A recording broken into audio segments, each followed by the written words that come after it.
দাওয়াত দিছি তারা জামাই বউরে, তারা রাস্তা গোষ্ঠী লিয়া বিয়া খাওয়া তাইছুন। বলাও আছে গড় আইসুন মেমান, আপনি যাইরা বিয়াত মেমান রোলো গলইলা, তুমিও আইও বিয়া খাই আইবাই। আবার বহুত সময় আছে যারা বিয়ার হলর খান্দার তাকইন, এরা বালা কিছু খাইতে হইলে দেখবা যে তার বিয়াত গিয়া হামাইয়া খানি শুরু করে দেন।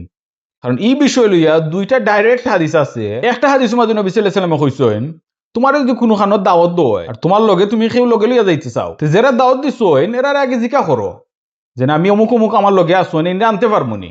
আর যদি পারমিশন দেন তে লইয়া যাও, আর যদি দেন না তেরারে ফিরাই দিলাও। অন্য হাদিসও মাঝে কইছেন যারা কোনো বিয়ার দাওয়াত ছাড়া গিয়া খানি খাইলাইন ই মানুষ চুর হিসাবে হামাইছে আর ডাকাইত হিসাবে বার হইছে। তো আপনি যদি কোনো সময় ইলা কাম করিয়া থাকেন আল্লাহর কাছে মাফ চাওকা। আর অলসো যারার বিয়াত গিয়া ফ্রি খাইয়া আইসেন দাওয়াত ছাড়া, যদি পসিবল থাকে এরার কাছেও মাফ চাওকা।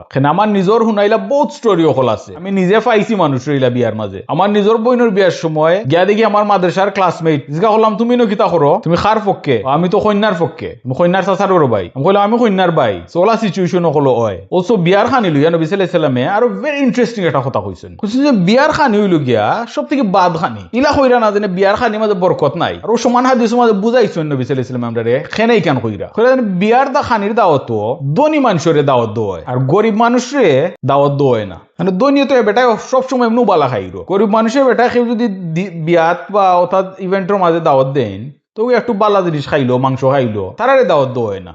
ওটা বুঝাইতে চাইরা। and also কইছেন যারারে বিয়ার দাওয়াত দেয় and obviously with the conditions একটা হালাল environment, এরা যদি দাইন না বিয়াত তারা আল্লাহর রসুল রে অমান্য করছেন।